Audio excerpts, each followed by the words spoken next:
Аз съм професор Ива Петкова, в момента директор на очна болница „Зора“ и ще споделя с вас някои неща, свързани с макулната дегенерация.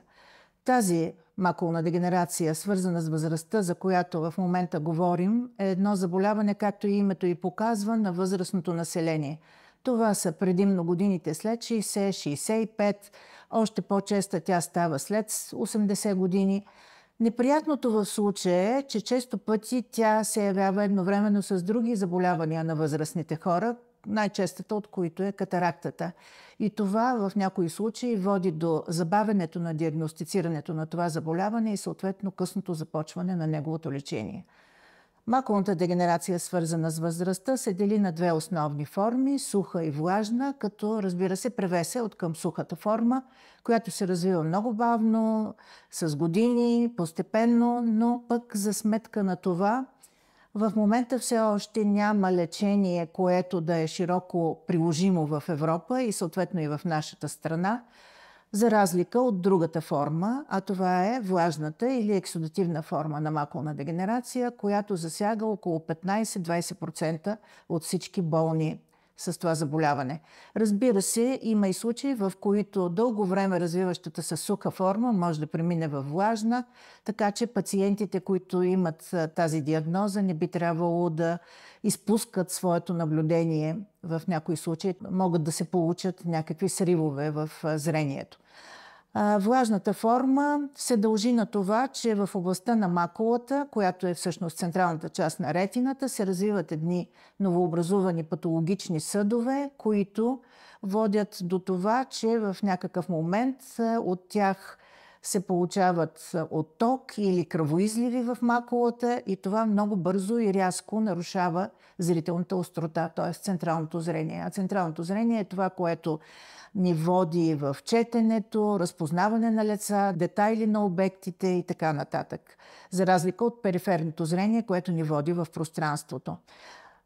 Тази форма се развива много бързо, но както всички знаем, за нея в последните 15-20 даже години се развива много бързо различни форми на лечение. Това са те наречените анти-VEGF препарати, т.е. препарати, които инжектирани в стъкловидното тяло потискат тези съдове и съответно на някакъв етап от развитието на болестта успяват да предотвратят нейното напредване. Като, разбира се, при някои хора, обикновено когато лечението е започнато по-рано и на време, може да се стигне до доста пълно възстановяване на зрението. При други хора ние считаме за успех и това, че болестта не напредва и зрителната острота не се влошава допълнително. Но това, което трябва да се каже, разбира се, че тези пациенти подлежат на активно наблюдение и начина на приложението на препаратите след първоначалните насищащи дози зависи от индивидуалното състояние на пациента. Тоест това, към което ние лекарите се стремим, да имаме едно индивидуално съобразяване на терапията с състоянието на пациента. Като принципа е колкото може по-малко инжекции, за да се задържи състоянието, което сме постигнали. Имаме няколко вида медикаменти, включително 3 такива, които се реимбурсират и за пациента са напълно безплатни за лечение в нашата страна и смятаме, че това е един много голям успех на офталмологичната общност в лечението на това доста трудно и широко разпространено заболяване.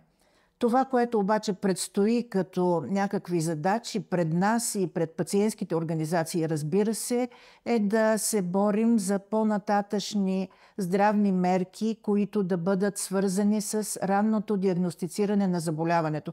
За мен лично това специално представлява, например, едни задължителни прегледи при офталмолог след 60 или 65 годишна възраст, когато нараства процента на засегнатите от макулна дегенерация, свързана с възрастта и когато е времето, когато това заболяване трябва да се отграничи от другите възрастови свързани заболявания и да се започне навременното му лечение. Друг проблем, и той е много голям проблем, който съществува, това е проблема за зрителната рехабилитация на засегнатите пациенти, като тук вече Имаме много голяма роля и ние, и пациентските организации за обучаването на тези пациенти, за съвременните начини на зрителна рехабилитация. Те действително са много вече свързани с възможностите за дигитализация, която съвременният свят ни предлага много широко.